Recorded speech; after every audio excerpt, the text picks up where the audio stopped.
Alors, bonsoir à tous. Merci d'être venus pour ce 16e café politique pour lequel nous recevons notre ami Axel Tisserand, qui a bien voulu venir de Paris spécialement. Bonjour à nos amis, ou bonsoir selon le moment où ils se connecteront, à nos amis de l'extérieur, grâce à la vidéo de Paul, que je remercie comme chaque fois. Je vous rappelle rapidement nos prochains rendez-vous, nos 3 prochains rendez-vous, puisque l'année s'achève malgré tout. Le 7 avril, dans un petit mois, c'est Patrick Barrault, qui est professeur des universités, vice-président de l'Université de Provence, qui viendra nous parler de la Révolution. C'est un terme énorme, un sujet énorme, il aura peut-être besoin de plusieurs cafés, mais enfin, il commencera le 7 avril, dans un petit mois. Le 12 mai, c'est Jeanne d'Arc, on en reparlera, parce qu'il va y avoir de gros changements. Le thème, vous le savez, depuis un an déjà, on a redéfini la fête, c'est légitimité, libération du territoire, bon, on en reparlera. Et nous terminerons le 2 ou le 9 juin, on ne sait pas encore. On va redemander à Annie Laurent, qui est très occupée, qui était venue l'an passé pour clôturer justement notre première saison de Café Politique, nous parler des printemps arabes. Ça avait été une soirée passionnante. Alors si elle peut revenir, on le lui demandera, ça sera le 2 ou le 9 juin. Et notre deuxième saison s'achèvera là, on l'espère en beauté, comme l'année dernière. J'irai quand même jusqu'au 1er septembre, ça va peut-être vous paraître curieux, parce que nous vous invitons d'ores et déjà, nous l'avons d'ailleurs fait depuis longtemps, à notre réunion de rentrée qui d'habitude a lieu le dernier samedi de septembre, 25, 26, 27, et qui cette fois-ci aura lieu le 1er septembre à cause d'une personne qui s'appelle Nicole Maurras, que vous connaissez bien, qu'Axel Tisserand connaît bien. Nous sommes en 2012, c'est le 60e anniversaire de la mort de Maurras. Donc Nicole Maurras va faire une journée Maurras à Roquevert, dont la famille Maurras est originaire, et à Martigues. Alors nous y serons tous. Bien évidemment, du coup, nous avançons notre réunion de rentrée pour être avec elle. Et cela me permet de rebondir sur Axel Tisserand, qui sera avec la même Nicole Maurras dans 13 jours, le vendredi 23 mars, à Levallois-Perret. Donc nos amis le savent, c'est annoncé partout, mais je le redis. Et vous animerez un dîner-débat. Vous serez seul avec elle ou il y aura quelqu'un d'autre, voilà. Et le thème, je crois que c'est Maurras 60 ans après. Voilà. Donc, vous savez tout pour ces prochains rendez-vous. Donc, avec Axel Tisserand, nous poursuivons sur le sujet le royalisme, le prince, une autre vision du monde. Nous poursuivons à faire cette collection, cette vidéothèque dans laquelle nous étudions tous les thèmes cruciaux de notre aujourd'hui. Vous connaissez la phrase fameuse de Maurras, une action française se reverra. Il ne voulait pas parler des formes, des formes extérieures, ça appartient à l'histoire, mais une action française se revoit aujourd'hui chaque fois que, partout en France, les royalistes étudient afin de proposer un corps de doctrine cohérent, fort, solide, étudient les thèmes cruciaux de notre aujourd'hui. Nous avons reçu Gérard Leclerc, qui nous a parlé de la théorie du genre et qui a dit l'essentiel là-dessus au cours d'une soirée très intéressante. Toutes ces vidéos, bien sûr, vous les connaissez, elles sont sur la faute à Rousseau, elles sont consultables. Nous avons reçu les 2 cousins Hilaire et Antoine de Crémier qui ont dialogué sur la crise. Nous avons reçu Jean-François Mattei, évidemment, le 7 janvier. Nous avons reçu Jean-Baptiste Donnier qui nous a parlé du piège de la présidentielle. Et ainsi, nous traitons chaque fois, une fois par mois, un des thèmes cruciaux de notre aujourd'hui. Voilà. Alors, je vais donc être très bref. Avant de passer la parole à notre ami Axel Tisserand, je vous donnerai, comme d'habitude, on profite de ce petit moment de communication avec nos amis de l'extérieur, en France et à l'étranger, pour dire un peu où on en est. Vous savez tous que nous avons ouvert notre page Facebook. On l'a ouverte il y a à peine un petit mois. Donc, pour l'instant, les amis, puisqu'on appelle ça comme ça sur Facebook, ne se comptent que par centaines, mais il va falloir, on en veut des milliers. On en veut plusieurs milliers, de façon à ce que l'information circule de plus en plus vite. Alors, allez-y, connectez-vous, devenez amis de cette page, proposez-la à vos amis. En même temps, je souhaite à Axel Tisserand le même succès qu'à nos autres conférenciers. Vous savez que nous mettons sur Vimeo, le site qui reçoit nos vidéos, nous mettons toutes ces vidéos sur Vimeo et nous avons des statistiques comme haut et fort. Nous venons de dépasser l'ensemble de nos intervenants viennent de dépasser les 265 000 téléchargements. Donc on va arriver bientôt à 300 000. Alors, la vidéo la plus téléchargée pour l'instant, c'est celle des cousins de Crémier, qui est à 47 800. Donc c'est énorme. Alors, cher Axel, je vous souhaite le même succès. De toute façon, une fois qu'elles y sont, c'est une bouteille à la mer, et puis chaque jour, il y a 10, 15, voilà, 10, 15, 20 téléchargements. Quant à la faute à Rousseau lui-même en tant que blog, comme vous le savez, nous avons enfin dépassé la barre des 100 000 pages lues au mois de décembre, et là, nous avons été à 105 000 en février, avec 2 jours en moins. Donc ça veut dire que cette progression continue, se stabilise dans la progression, et c'est une très bonne chose. On n'allume pas une lampe pour la mettre sous le boisseau, et on ne fait pas parler des personnes intéressantes pour qu'il n'y ait que 10, 20, 30, 50 personnes qui les écoutent, mais pour qu'il y en ait des dizaines, des centaines, des milliers. Alors, j'ai terminé. Jean, je n'ai rien oublié. J'ai été trop long comme d'habitude. Alors, je passe la parole à notre président, qui lui-même la passera à notre intervenant. Ah, dernière chose, oui, bien sûr que j'ai oublié quelque chose. Vous avez ici l'une des deux personnes, Axel Tisserand, avec Stéphane Giocanti, qui a réalisé ce très beau cahier de Lerne. Je n'ai cessé moi-même personnellement, et dans la faute à Rousseau, d'inciter tout le monde à l'acheter. C'est vraiment quelque chose où il y a du Pierre Boutan, il y a du Jean-François Mattei, il y a bien sûr de l'Axel Tisserand et du Stéphane Giocanti, il y a du Maurras, bien sûr, il y a Thibon, je dis. Il y a quelque chose de très bien de Frédéric Rouvillois sur le fédéralisme, qui m'a épaté. C'est un sujet que je connaissais, mais que maintenant je connais encore mieux. Et il y a plein de choses. Je vous félicite très sincèrement. Je ne le dis pas pour vous faire plaisir, mais je le dis parce que je le pense. Alors là, maintenant, je m'arrête. Cette fois-ci, c'est fini. Comment? Pour te faire plaisir. Voilà. Président, ah ben voilà. Bien, bonjour mesdames, messieurs. Bonjour chers amis pour la plupart. Bonjour Michel. Bonjour les jeunes qui sont là aujourd'hui et qui ont apporté leurs journaux, entre autres l'Action française, la nouvelle revue universelle et Politique Magazine que vous pourrez vous servir tout à l'heure. Cher François, tu parlais de pièges de la présidentielle à propos de ces élections et à propos de la conférence que faisait Jean-Baptiste Donier. Rarement événement aura mérité ce nom. Et tandis que nos deux challengers rivalisent de démagogie, nos deux challengers par la vertu des médias en tête des sondages, tandis qu'ils rivalisent de démagogie, il est important, pour ce qui nous concerne, d'écouter une autre voix, une voix qui nous vient des sommets.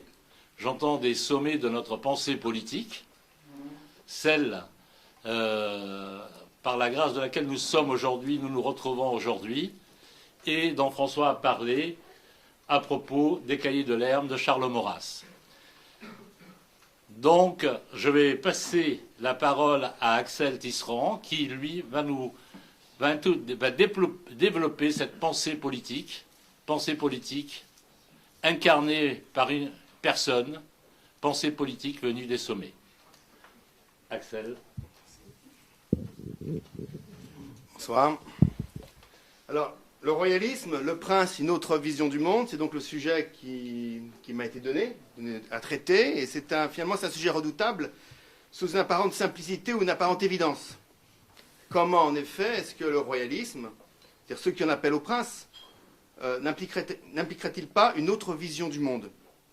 La réponse semble immédiate. Oui, les royalistes, ceux qui en appellent au prince, en appellent effectivement au prince comme à celui qui peut sauver. Sauf qui peut, disait Boutan. Il renversait l'expression, sauf qui peut est habitué d'une expression de panique. Boutan disait, sauf celui qui peut sauver, à savoir le prince. Et qu'est-ce que le prince peut sauver? C'est pas simplement la paix civile, mais c'est également avec la paix civile. Ce qui va avec la paix civile, c'est une certaine vision de la société, voire une certaine vision du monde. Donc les royalistes auraient bien une vision du monde qui leur serait propre, et par contre-coup, si elle leur est propre, c'est qu'elle est différente d'une autre vision du monde. Eh bien, on va opposer le bleu et le blanc, elle serait différente, par exemple, de la vision du monde qu'ont les républicains. Alors, y en a-t-il des signes de cette vision du monde qu'auraient les royalistes? Bien déjà, il y en a des signes dans le regard que les républicains portent sur nous. Et la façon dont les médias officiels, ceux du système, ceux de la République, présentent les royalistes en est le signe. Peut-être avez-vous vu récemment sur France 2 une émission sur les royalistes. une émission quelque peu caricaturale, mais il faut se méfier du mot, parce que qu'est-ce qu'une caricature? Une caricature, c'est un portrait par définition ressemblant, puisque une caricature ne fait que forcer certains traits.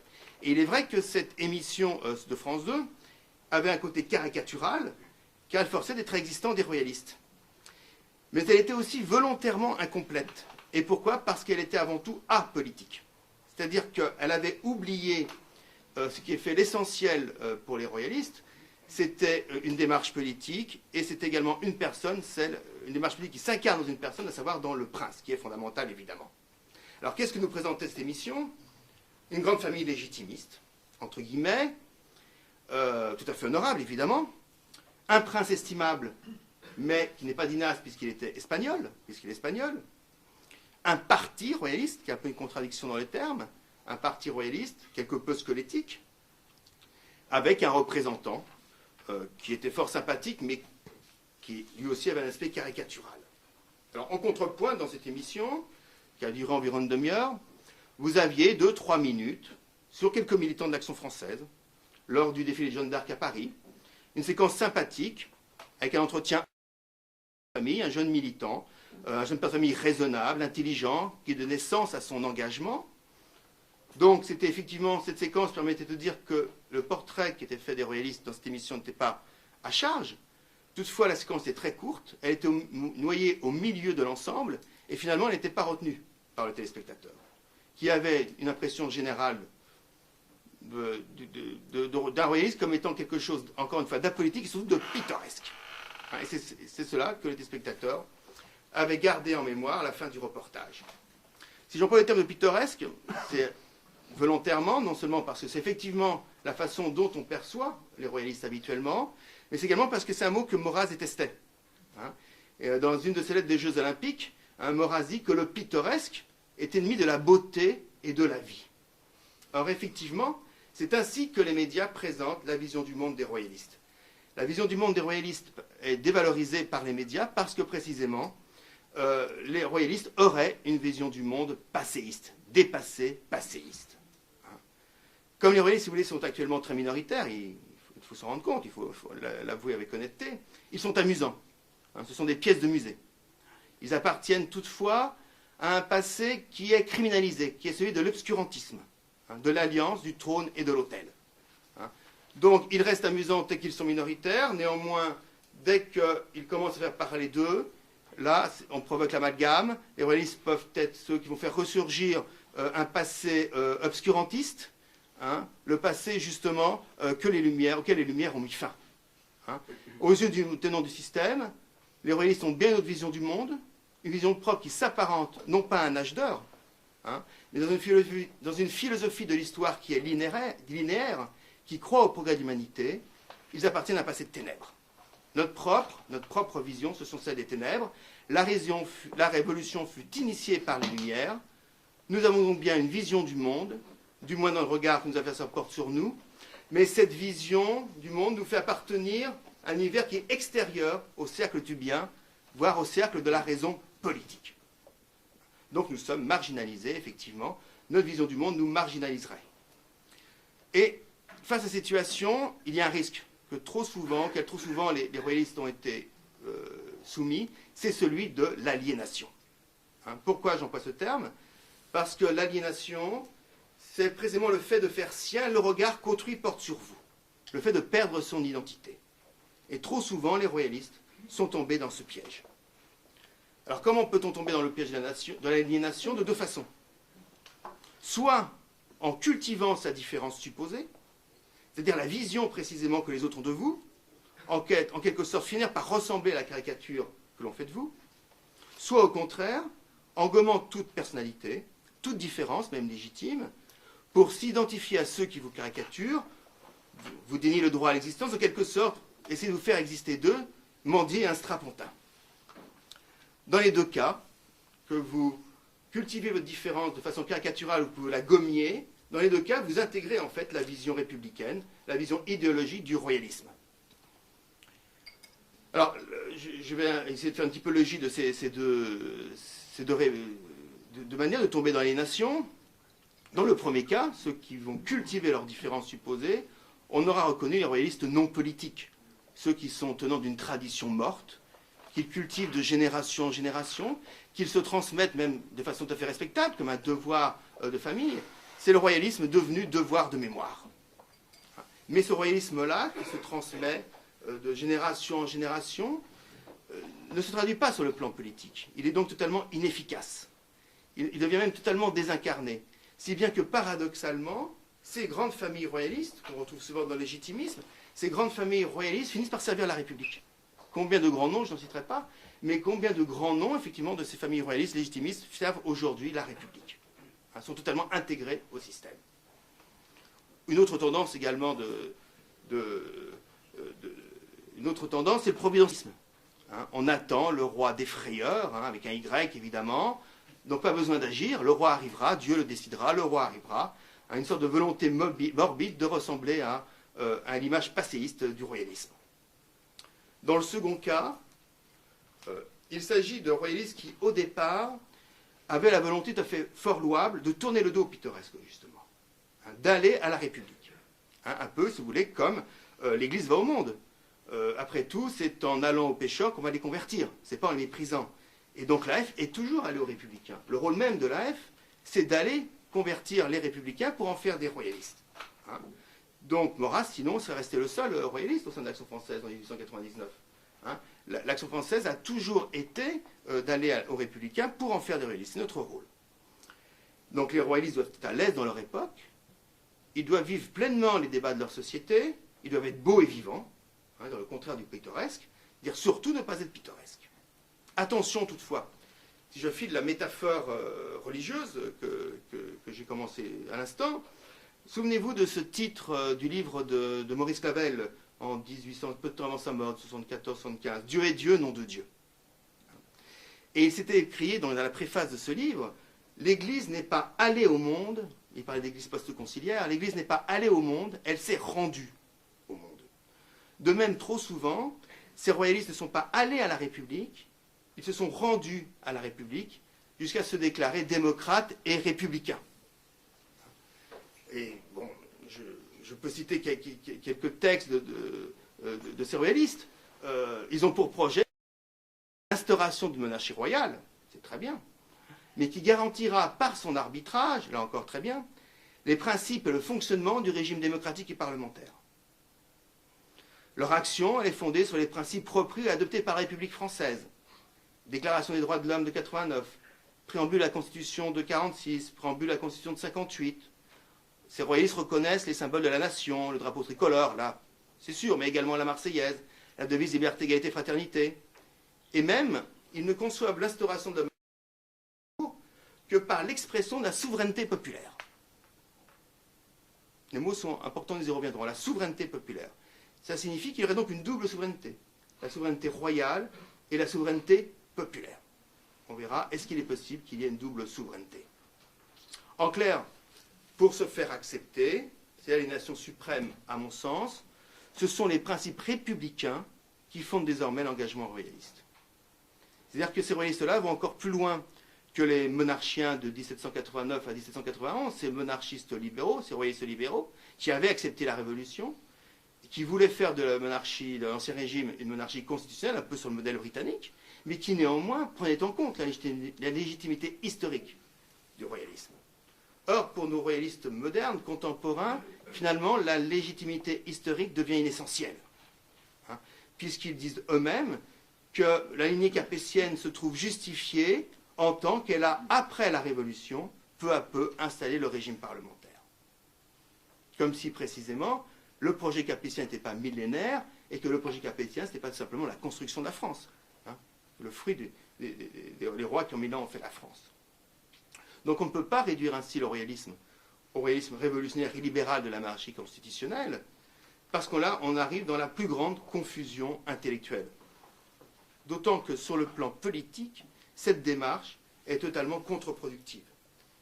Elle est contre-productive parce que, d'une part, elle s'accompagne d'adoption sans distance du système, sans voir le lien idéologique qui, finalement, on le voit aujourd'hui, lie profondément la droite et la gauche libérale, qui sont semblablement, déjà libérales, mondialistes, européistes, antinationales. Et d'autre part, s'il est vrai que cette démarche permet d'attirer à soi les intellectuels du système, qui sont loin d'être tous inintéressants, effectivement, de devenir un carrefour de débats intellectuels, néanmoins, en ne cultivant plus de différences suffisantes avec la République, le projet n'est plus porteur d'un engagement. Pourquoi passer de la République à la monarchie si couronner la République consiste à instituer un roi qui aura moins de pouvoir que le président actuel? Or, on le sent, là, on est en pleine campagne électorale présidentielle, on le sent, il y a un réflexe royaliste chez les Français lors de la campagne présidentielle. L'attente des Français, bien sûr, ils vont être déçus comme à chaque fois, mais l'attente des Français a quelque chose de royaliste par rapport à l'élection présidentielle. C'est un monarque de substitution. Or, finalement, prenez une monarchie qui serait peut-être un retour à une quatrième république couronnée, hein, n'est peut-être pas effectivement ce qui correspond à un projet véritablement novateur.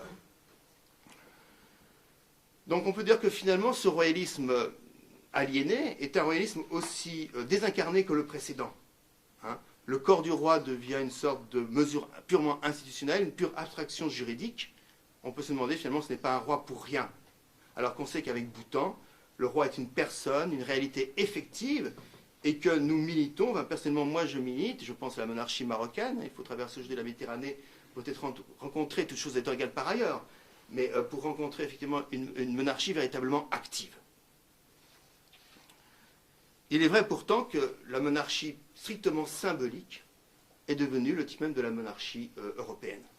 Aujourd'hui en Europe, il n'y a plus véritablement de monarchie active. Une seule résiste, c'est Liechtenstein, une monarchie qui résiste effectivement. Le prince de Liechtenstein résiste, c'est toujours une monarchie active où il a véritablement du pouvoir.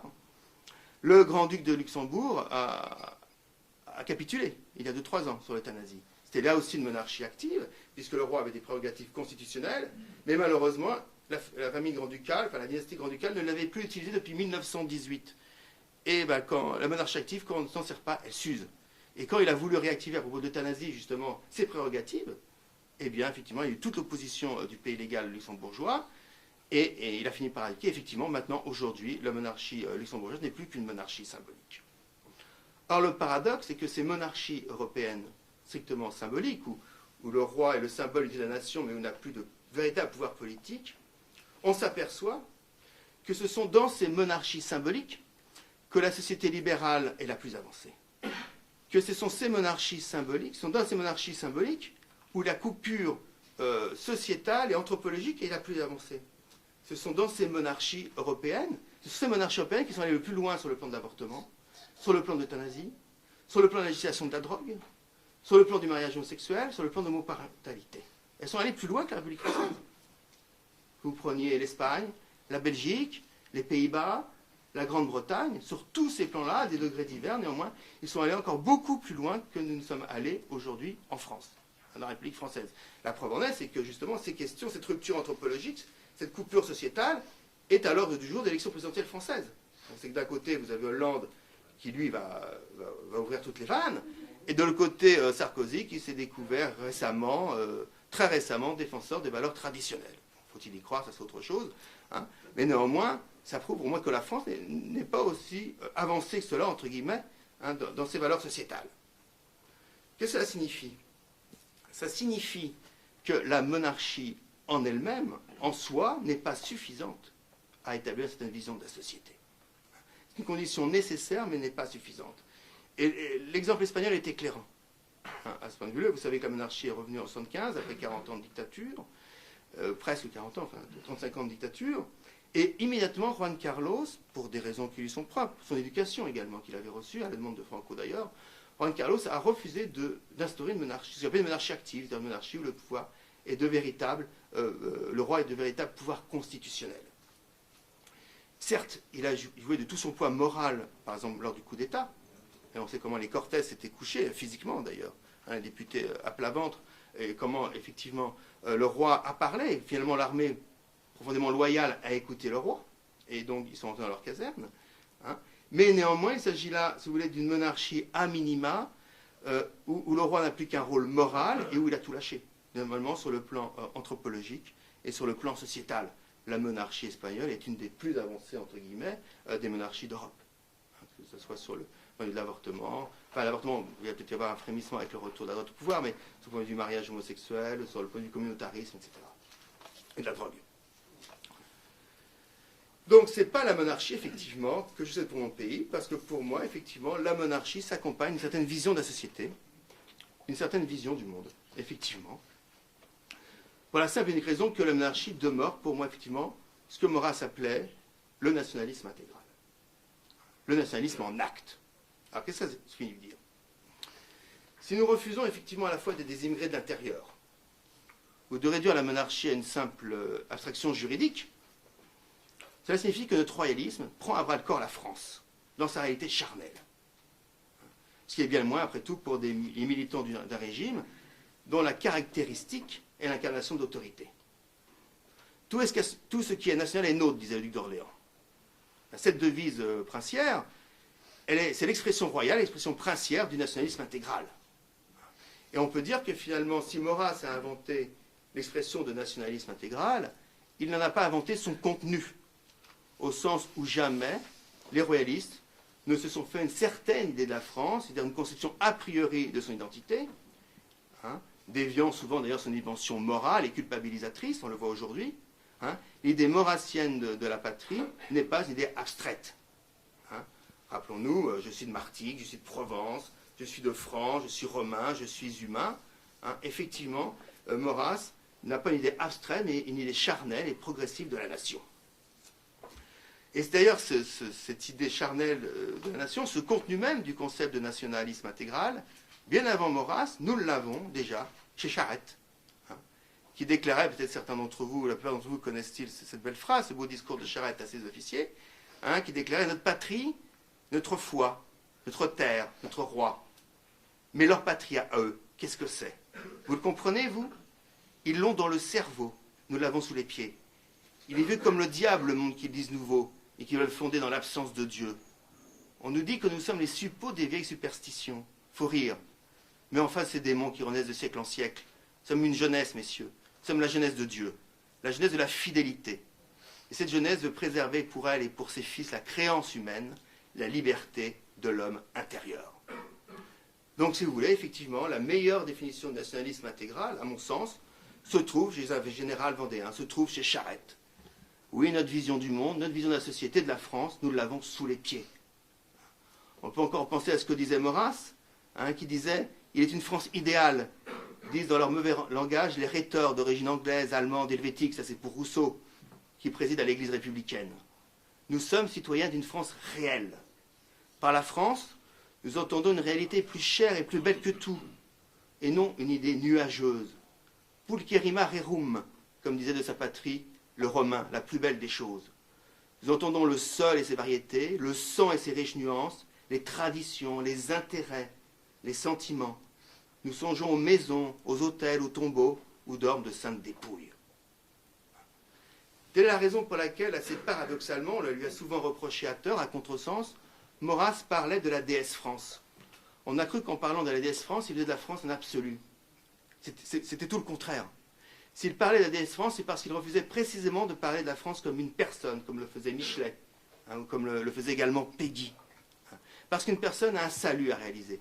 Quand vous parlez de la France comme une personne au sens révolutionnaire, au métaphysique du terme, c'est que précisément, à la limite, vous faites de la France effectivement un absolu. Et Péguy disait, par exemple, que la France avait eu son salut à jouer dans l'affaire Dreyfus. Au contraire, quand Maurras parle de la déesse France, c'est une déesse antique, c'est une déesse qui se rapproche du héros païen, c'est-à-dire qu'il s'agit d'une déesse qui est prise dans sa tension entre l'universel et le particulier, entre le transcendant et l'humain, à l'opposé, effectivement, de toute idéalisation révolutionnaire. Donc, lorsque Maurras nous en parle de la déesse France, c'est qu'il refuse de parler de ce pays comme d'un absolu métaphysique. Être royaliste, c'est donc non seulement croire à la civilisation française, mais je dirais même croire simplement à l'existence de civilisation. Et la preuve en est, c'est la destruction des cultures par le mondialisme. Surtout la destruction d'une certaine culture européenne, au sens où le mondialisme peut-être est un avateur de notre culture occidentale, une certaine perversion de l'idée d'universalité. De même, si vous voulez, comme un certain combat laïciste, peut-être une perversion du refus chrétien de toute théocratie. L'idéologie européenne qui identifie l'Europe et donc les frontières de l'Union à la démocratie universelle en est le signe. La question de l'identité, d'ailleurs, qui a été tellement posée sous Sarkozy, il existe également des identitaires, est un symptôme. C'est celui de la déliquescence de notre société, notamment face à l'intrusion de plus en plus brutale d'éléments culturels étrangers à notre tradition. Et vous savez comment aujourd'hui progresse le communautarisme en France, qui arrive à une vision tellement, émiettée de notre société. Totalement émiettée de notre société, où effectivement, c'est ça le véritable danger, je crois, aujourd'hui. Ce n'est pas tant l'islamisation que la communautarisation de notre société. Et c'est que des groupes communautaires s'inventent, et ces groupes, d'ailleurs, ne sont pas seulement des groupes ethniques ou religieux, mais également des groupes sociétaux, différents lobbies, effectivement. Et vous savez que sur le plan juridique, d'ailleurs, ces communautés ont des avantages législatifs depuis pas mal d'années. Des lois ont été votées pour eux. Et ces lois, effectivement, ces lois liberticides, effectivement, empêchent les Français de se défendre, empêchent les Français de continuer à cultiver une conception unitaire de la nation. Mais est-ce que pour avoir cette conception de la France, de la société sans coupure sociétale, sans coupure anthropologique, est-ce qu'il faut pour autant être royaliste? Est-ce qu'il n'y a pas toujours eu des républicains patriotes ou des républicains qui partagent une conception de la société de l'homme conforme à ce qu'on appelle la loi naturelle, au droit naturel, qui refuse la coupure sociétale ou anthropologique? Je répondrai que, bien évidemment, il y a toujours eu des républicains patriotes, des républicains conservateurs, entre guillemets, mais outre que la République, de par son instabilité, fragilise tout acquis, rend incertaine toute victoire sur tous les plans, il y a une raison plus profonde qui fait que cette vision de la société est propre aux royalistes. C'est que la monarchie royale épouse, incarne la vie même de la nation.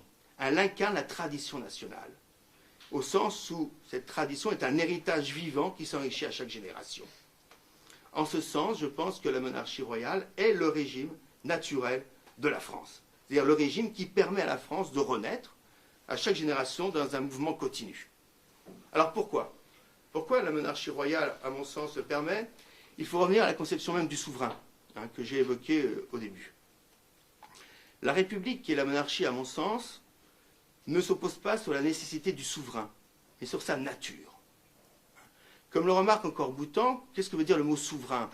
Il rappelle que le mot souverain vient du latin médiéval, superanus, qui signifie celui qui est au-dessus. Superanus, celui qui est au-dessus, et il ajoute comme l'enfant, les grandes personnes, et comme d'abord les terrestres imaginent le céleste.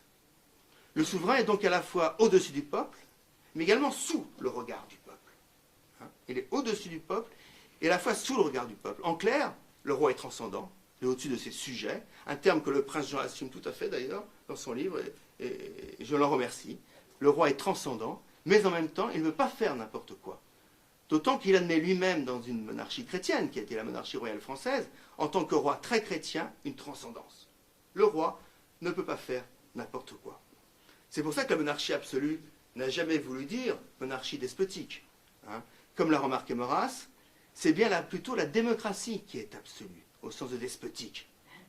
Le roi, au contraire, Boutan le rappelle, est limité, la puissance souveraine est limitée par la loi de Dieu, par les lois naturelles, et par les lois fondamentales de l'État, qui étaient non écrites sous l'Ancien Régime. C'est cela qui à la fois fonde et limite la souveraineté d'une monarchie royale. Au contraire, quand la souveraineté se confond avec le peuple, ou plutôt avec l'oligarchie et les factions qui prétendent représenter le peuple, le souverain peut faire n'importe quoi. C'est pourquoi parler tout à l'heure de souveraineté populaire, au fondement de la monarchie royale, me semble une grande confusion politique et intellectuelle. Il ne peut pas y avoir une double souveraineté. Il y a soit la souveraineté populaire, c'est la démocratie, c'est la République démocratique, telle qu'elle est issue de la Révolution, ou il y a la souveraineté royale. Ça ne veut pas dire encore une fois qu'elle est despotique. Souvenons-vous que lors, par exemple, du sacre, au sacre, il y avait le consentement, l'acclamation populaire. Il y a toujours eu, même sous la monarchie royale, un consentement populaire. Mais il ne s'agissait pas de souveraineté populaire, parce qu'il ne peut pas y avoir une double souveraineté. La souveraineté est par définition unique. À partir du moment où vous avez la souveraineté populaire, et que le peuple a lui-même sa propre descendance, alors vous avez également une idéologie démocratique qui repose sur le volontarisme. tout ce que veut le peuple est bon en soi, puisque la volonté générale est toujours droite et ne peut pas errer. Hein, la loi positive devient elle-même sa propre norme. Et de plus, si la source du pouvoir est bien dans cette volonté générale, c'est-à-dire dans l'individu citoyen qui est pensé comme vertueux et capable de se déterminer en fonction du seul intérêt national, alors il est impératif que la République, elle l'a fait tout de suite, la Révolution l'a fait tout de suite, il est impératif que la République dépouille le citoyen de toutes ses attaches sociales, de toutes ses libertés concrètes, le déracine. La démocratie telle qu'elle était issue de la Révolution française, ne se reconnaissant aucune instance supérieure, est absolue donc, parce que rien n'a limite. Elle était elle-même sa propre transcendance, et le prince Jean, dans son livre, dénonce justement, a le courage de dénoncer aujourd'hui l'orgueil des auteurs de la Déclaration des droits de l'homme, qui ont voulu faire de l'homme le seul fondement de la législation, qui ont voulu le couper de Dieu. Telle est donc, si vous voulez, la vision du monde démocratique, républicaine, au sens où en France, la République a été l'expression de cette vision, démocratique, c'est-à-dire un citoyen déraciné, sans attache, dans une société qui n'obéit à aucun ordre naturel, à aucune transcendance. Un citoyen livré au consumérisme, au mondialisme. Et on peut finalement, en ce 150e anniversaire de la naissance de Barrès, nous le fêterons en septembre prochain, Barrès est né en 1862, en ce 150e anniversaire de la naissance de Barrès, on peut penser à l'actualité d'un titre comme celui des déracinés. Effectivement, c'est bien la vision du monde démocratique. Effectivement, la démocratie ignore les trois limitations évoquées par Boutan. Elle ignore la loi de Dieu, elle ignore les lois naturelles, en raison de son autoritarisme, et elle ignore les lois fondamentales de l'État. Ce qui peut paraître étonnant, en raison de l'existence d'un Conseil constitutionnel, mais on va voir que finalement, je vais commencer par ce troisième point, on voit que le Conseil constitutionnel sans cesse révise ses propres décisions, que finalement la Constitution et les droits constitutionnels sont à géométrie variable. Il n'y a pas de loi non écrite auxquelles on ne peut pas toucher. On le voit avec les libertés, par exemple, principalement avec les libertés, les lois mémorielles. Bon, aujourd'hui, bien sûr, une loi mémorielle a été censurée, mais toutes les lois mémorielles ne sont pas censurées et toutes les lois liberticides ne sont pas encore censurées. Donc on voit que les lois fondamentales de l'État républicain sont des lois à géométrie variable. On l'a vu également, il y a bien longtemps maintenant, avec la loi sur l'avortement. La Constitution protège la vie humaine, mais la Constitution s'arrange avec la loi positive qui a permis l'instauration, la légalisation de l'avortement. Ça, c'est pour les lois fondamentales de l'État. Les lois de Dieu. Dès la fin du XIXe siècle et au début du XXe, je ne parle pas de la période révolutionnaire, mais il y a une grande limitation de la liberté religieuse et des droits des congrégations. Il n'y a eu aucune reconnaissance de la morale chrétienne comme impératif de la législation. On l'a vu également que toutes les lois sociales chrétiennes ont été bafouées au XIXe siècle. Il faut se rappeler la difficulté qu'ont les royalistes sociaux et les catholiques sociaux à se battre, et finalement l'échec qu'ils ont connu au XIXe siècle. Et on voit aujourd'hui, par exemple, qu'une loi sur le travail du dimanche, qui bafoue effectivement quelque chose d'essentiel, à nouveau une législation qui bafoue quelque chose d'essentiel. Quant à au refus des lois naturelles, pensons au mariage d'adoption homosexuelle qui reviennent sans cesse, j'en ai parlé, au changement de sexe, dissolution de la famille, l'enseignement obligatoire désormais dans certaines sections de lycée d'idéologie contre la vérité scientifique, comme la théorie du gender. Donc, il ne faut pas oublier non plus que cette restriction de nos libertés se fait au nom de la morale, car il y a une morale républicaine.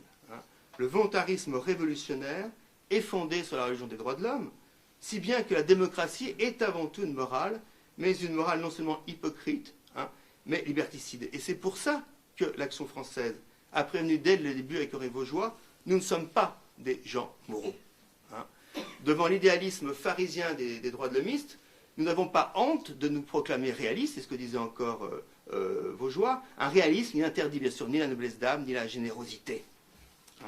D'ailleurs, il y a une sorte de paradoxe du moralisme démocrate, puisque si les moralistes démocrates invoquent la morale, pourtant ils sont favorables à un État qui, par définition, est anonyme, et donc sans morale, l'État démocratique. C'est ce que, par exemple, Boutan faisait remarquer dans un de ses pamphlets sur la guerre d'Algérie, qui s'appelait La terreur en question. Il dit « Faute de pouvoir spirituel constitué et d'institutions garantissant que le chef de l'État, souffrant dans le temps et le monde, n'ignorera pas le risque de se déshonorer et de perdre son âme. L'usurpation, le désordre sont le commun usage de la cité. On peut dire que l'État démocratique peut commettre tous les crimes. Il ignore la figure d'Antigone. Il sera toujours du côté de Créon. Et vous en souvenez, vous connaissez peut-être ce texte, au texte de Maurras, hein, qui fait suite à un de ses poèmes sur Antigone, Vierge Mère de l'Ordre, où précisément Maurras prend la défense d'Antigone et dit que c'est Créon l'anarchiste, car c'est Créon qui manque aux lois fondamentales de la société et aux lois fondamentales de l'État.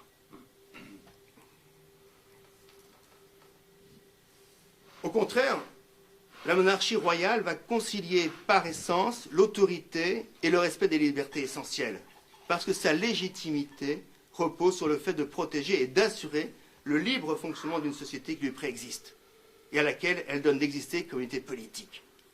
La monarchie royale n'a pas pour but de vouloir recréer, refonder la société, de lui imposer sa morale. La monarchie royale prend acte d'une société qui lui préexiste et elle lui permet d'exister comme unité politique, elle lui permet de s'épanouir. Parfois, bien sûr, en faisant des choix. Parfois en faisant des choix, en assurant l'intérêt général face à l'intérêt particulier, mais néanmoins, la monarchie royale est la plus grande chance de liberté donnée aux républiques locales. Comme disait Maurras, je suis beaucoup plus républicain que les démocrates, je suis 36 000 fois républicain, autant qu'il y a de communes en France. Alors qu'au contraire, nos États libéraux, non tyranniques, de cercle de légitimité. On observe aujourd'hui, par exemple, l'abandon de plus en plus grand du politique au profit d'autorités administratives nationales, d'autorités indépendantes, ou pire, au profit d'autorités administratives européennes. Le poids de la Commission européenne, de l'Union européenne, est très fort sur toutes nos législations. C'est-à-dire qu'on peut dire que finalement, l'autonomie relative de la société sous la monarchie devient impossible en démocratie. Au contraire, comme le rappelle le prince Jean dans son livre, donc dans son dialogue, la monarchie vise à garantir l'indépendance, la stabilité et l'équité du pouvoir suprême.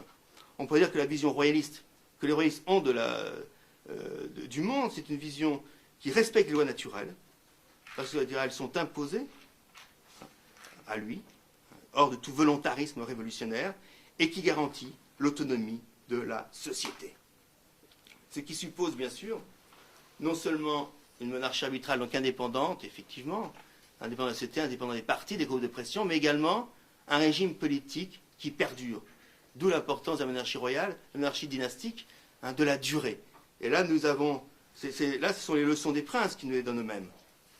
On sait que c'est à la continuité sous toutes ses formes, à la fois que la République s'attaque aujourd'hui à la famille, par exemple, sur le plan sociétal, comme hier sur le plan politique, en supprimant, en coupant la tête au roi, et que c'est au contraire cette durée, cette dynastie, que permet de garantir la monarchie. Comme écrivait le comte de Paris, dans un texte d'avant la guerre 40, je parle du premier comte de Paris, en 1936, dans Essai sur le gouvernement de demain, la monarchie porte son programme dans son principe même. L'action royale est fondée sur les lois naturelles, et profondément humaine, impliquant un plan réaliste, personnifié par le chef héréditaire des familles françaises. Chaque famille française peut s'identifier dans sa composition, à la fois dans sa composition et dans sa durée, dans sa transmission, dans son héritage à la famille royale. Et de fait, on observe que tous les prétendants ont toujours défendu une vision de la société à la fois juste et traditionnelle. Je parle bien des prétendants. Une fois que la monarchie a été rompue. Je pense à la lettre sur les ouvriers du comte de Chambord, bien évidemment. Je pense à un livre comme Le Prolétariat du comte de Paris de 1936, ou je pense, bien sûr, au livre du prince Jean, un prince français. Jusqu'à la fin, écrit encore le comte de Paris, dans une lettre française, dans sa lettre française dans les années 80, jusqu'à la fin, la monarchie fut un pouvoir soumis à des lois fondamentales, non écrites, qu'elle n'avait pas la possibilité de transformer, et limitée par l'immense réseau de contre-pouvoirs et de libertés que la société avait tissé au fil des siècles. Au contraire, la Révolution a aboli toutes les communautés qui protégeaient les personnes contre l'État.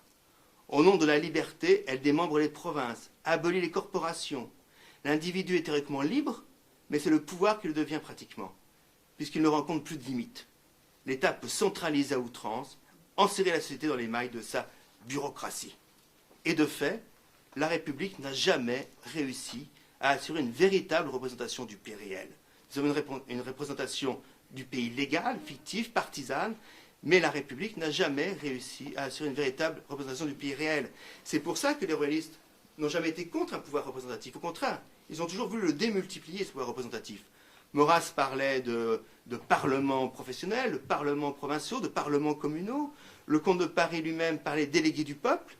Le prince Jean, il fait allusion également dans son livre, Un prince français, mais le comte de Paris l'avait développé dans sa lettre aux Français.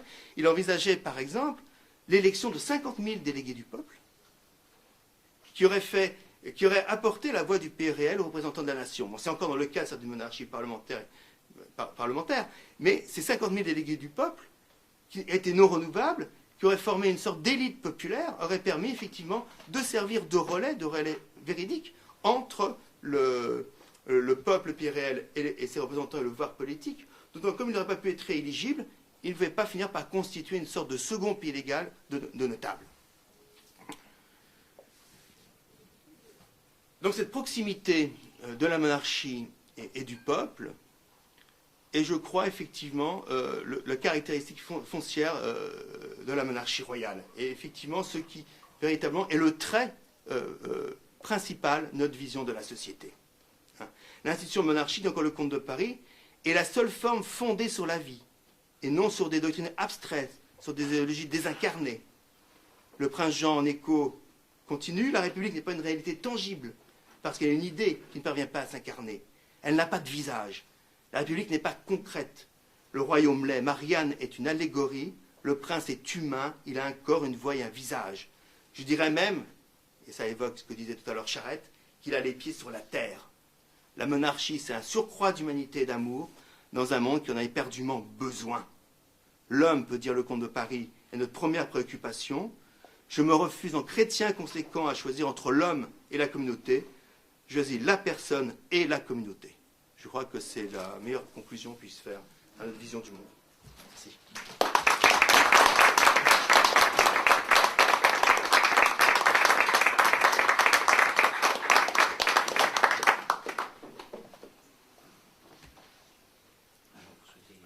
Oh bah, bien sûr. Alors, pour ce qui est des questions, comme d'habitude, on se discipline, tout le monde veut parler, tout le monde veut poser une question. Donc, vous posez une question brève, succincte, bien compréhensible, et une fois qu'elle a été posée, vous laissez parler les autres avant d'en reposer une seconde. Alors, Charton, vas-y. Oui, vous avez parlé plusieurs fois de monarchie, alors qu'en Europe, il n'y a plus du tout de monarchie, ce sont des royautés. Parce que quand on dit monarchie, on dit monarque. Vous avez même parlé un petit peu du Maroc. Oui. Le Maroc, maintenant, c'est plus vraiment un monarque, parce que le Premier ministre a été nommé par le peuple. Alors, il était nommé par le roi dans la majorité élue par le peuple. oui. Ce qui n'est pas du tout la même chose. On peut dire monarchie en Jordanie, en Extrême-Orient, d'accord. Parce que quand il y a une monarchie, le peuple ne vote pas. Alors, en fin de compte, en Europe, ce sont des royautés, et non pas des monarchies. Mais la France aussi était une royauté sous l'Ancien Régime. On votait beaucoup sous l'Ancien Régime. Pardon ? On votait beaucoup sous l'Ancien Régime. Oui, mais quand on dit monarque, le monarque, c'est lui qui prend toutes les décisions. Ça, c'est l'autocrate. Alors qu'en Europe... Ça, c'est l'autocrate qui prend des décisions. C'est ce qu'avait le régime tsariste. Oui, mais alors qu'en Europe, en fin de compte, il n'y a pas... Donc la monarchie, bon, étymologiquement, la monarchie, c'est celui qui est seul, monos, arcane, à commander. Oui. Hein, monos, bon. C'est le seul à commander. Mais cette monarchie peut prendre différentes formes. Elle peut être autocratique. Enfin, c'est autos, il se renvoie à lui-même, hein, il se renvoie vraiment à lui-même, bon, il est autocrate, il est seul à commander à la limite sans prendre conseil de personne, alors que le roi a toujours été en son conseil et le peuple en ses états. Hein. Le roi n'a jamais été pensé comme étant, la monarchie royale en France n'a jamais été pensée comme étant indépendante de toute loi et de tout rapport au peuple. Et bon, ça, bon, on pourrait développer le côté institutionnel, mais que ce soit les rois de France depuis Charles V jusqu'à Louis XVIII, ils ont toujours pensé ce rapport au peuple. Hein. Un livre qu'on devrait rééditer aujourd'hui de Gabriel Boissy, qui est un livre de 1920 par là, hein, qui s'appelait Pensée des rois de France, qui est un livre remarquable, et on voit la profondeur de la réflexion institutionnelle, je dis bien institutionnelle, des rois. On a les premières traces sous Charles V. Mais je dirais plutôt que en Europe, ce sont des monarchies, disons, parlementaires.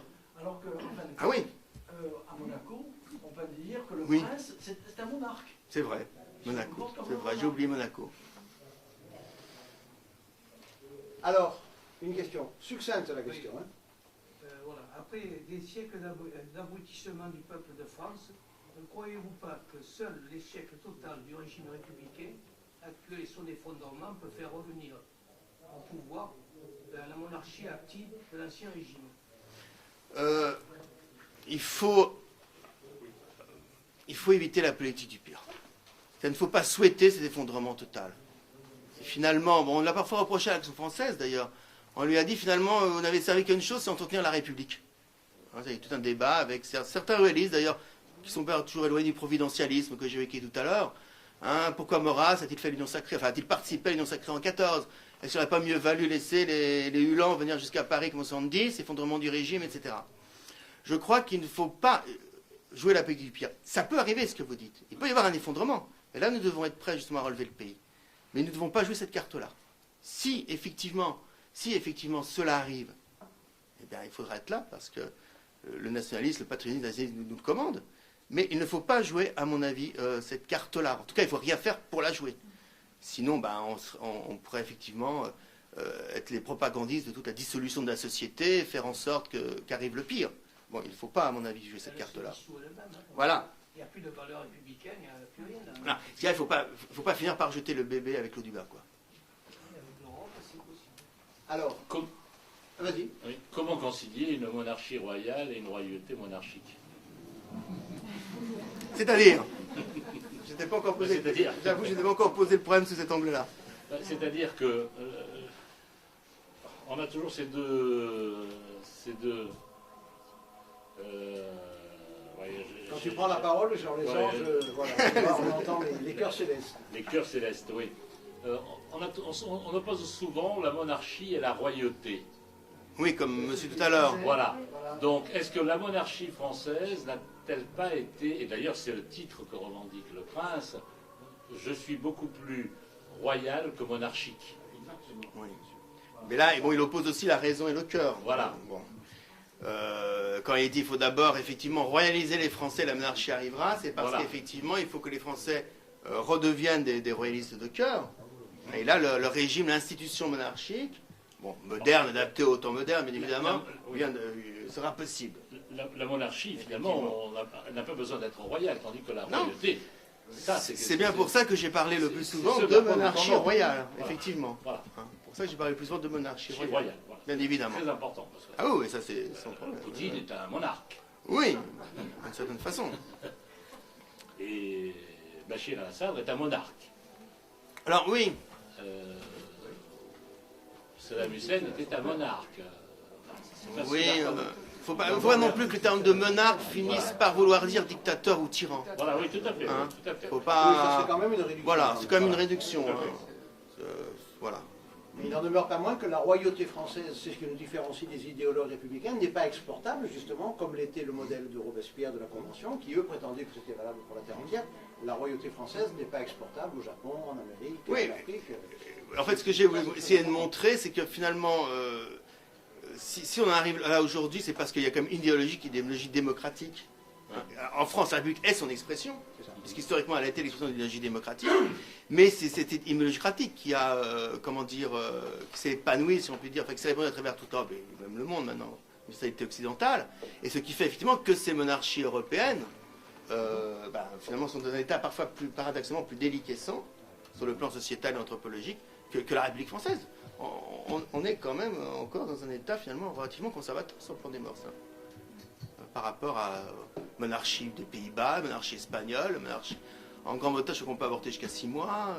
Et la drogue est légalisée en Espagne, aux Pays-Bas, en Belgique aussi. Elle est réservée aux nationaux maintenant en Belgique. Mais bon, voilà.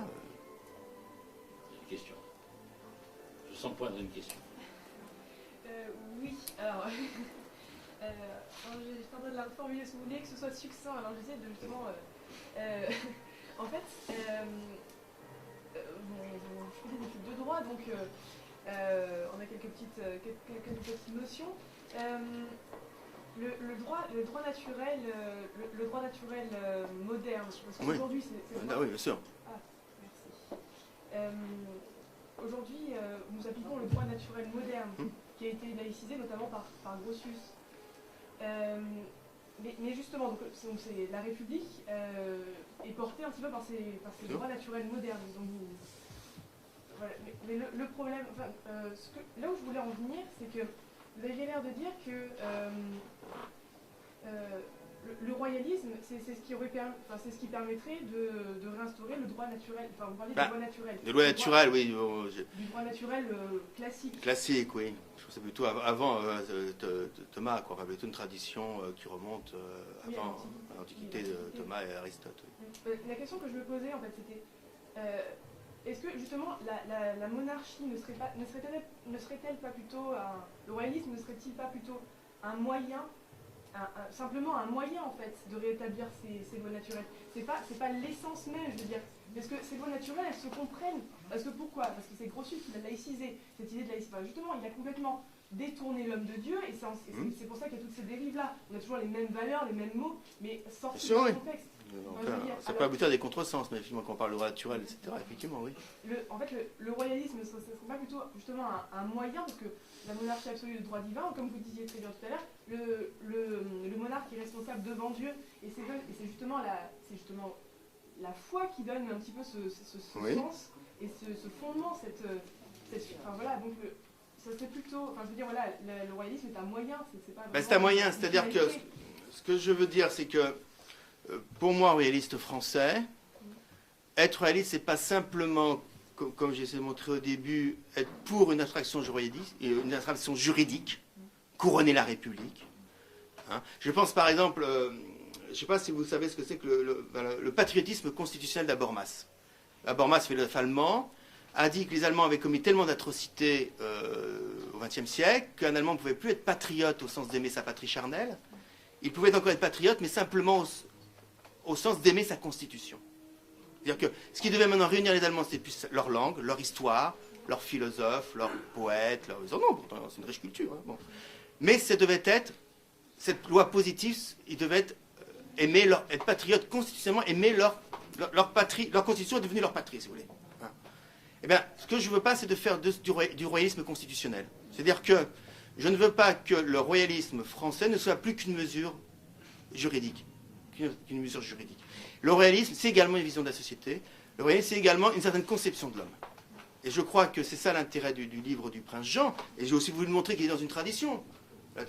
J'ai été un peu trop long, mes citations, mais bon, c'est des textes qu'on ne trouve plus aujourd'hui, c'est pour ça que j'ai voulu les citer. Des textes du comte de Paris. Bon, j'ai également fait allusion à l'aide du comte de Chambord, sur les ouvriers, etc. Tous les prétendants, je ne parle pas que des prétendants, là, hein, c'est-à-dire une fois que la monarchie n'a plus été là. Tous les prétendants se sont toujours inscrits dans une conception de la monarchie qui est en même temps une conception de l'homme et une conception de la société. Donc la monarchie est un moyen, bien sûr, mais je veux dire, si demain on couronne simplement la République et qu'on me fait une monarchie pire que la monarchie espagnole, par exemple, moi je deviens républicain si c'est pour retrouver, je veux dire, voilà, il ne faut pas que ça reste une simple abstraction. Donc pour moi, effectivement, il y a une conception de la monarchie française, qui est plus profonde qu'une simple... J'ai finalement essayé, dès le début, de montrer la spécificité du combat d'Action française par rapport à deux tendances extrêmes opposées, mais qui finalement sont deux tendances non politiques du royalisme. Qui aboutit la première, elle est immédiatement non politique, c'est le providentialisme, c'est le royalisme de mémoire, hein, comme il dit, c'est un devoir de mémoire, royalisme de mémoire. Bon là, il est immédiatement non politique, celui-là. Et de l'autre, un royalisme qui s'affirme comme politique, mais qui aboutit finalement à une telle inefficacité politique, qui est le fait de réduire la monarchie, simplement vouloir accepter le système actuel, accepter la constitution actuelle, la démocratie parlementaire, vouloir même la renforcer, donc renforcer le régime des partis du coup, et simplement couronner, et à mon avis une telle monarchie aboutirait à une sorte de 4e république. Moi je préfère encore la 5e, au moins parce que l'exécutif a une chance qu'il puisse effectivement exécuter de l'action. Donc effectivement le rôle de l'Action française a toujours été spécifique, de vouloir rassembler tous les patriotes qui s'entendent quand même sur une certaine conception de la société, c'est sûr. Mais tous les patriotes effectivement. Bien sûr. Bien sûr, bien évidemment.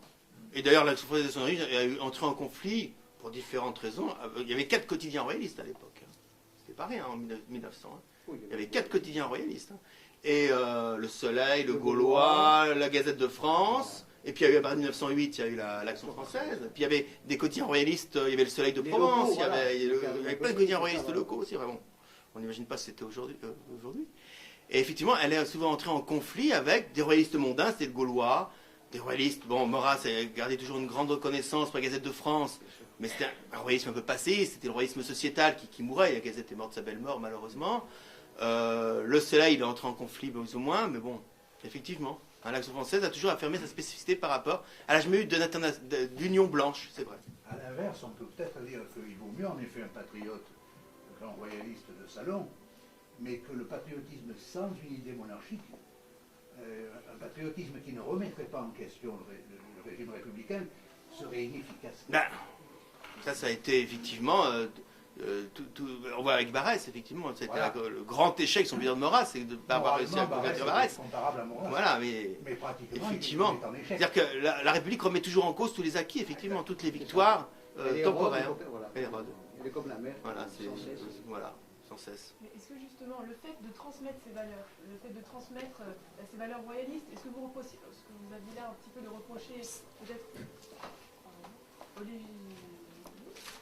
c'est de transmettre les valeurs sans s'engager politiquement. Mais est-ce que justement le fait de transmettre des valeurs et de vivre ces valeurs, est-ce qu'on n'est pas justement un témoin? Et est-ce que c'est pas ça? Parce que la politique, ça vient de Politeia et de l'origine de la cité. Nous avons tous ces mêmes valeurs, nous vivons tous, enfin, je veux dire, le simple fait de vivre ces valeurs dans la société, c'est vivre en politique. Mais c'est le terreau sain de la société, bien sûr. Et j'ai aucun mépris, si vous voulez. Sur le plan d'action politique, ces royalistes de témoignage sont inefficaces, mais ils continuent à transmettre. Ils ne sont pas inefficaces, puisque justement on propose tout de même... Non, sur le plan de l'action politique. Ah oui, sur le... Mais ils continuent à transmettre une vision de la société, effectivement, qui, elle, est une vision saine de la société.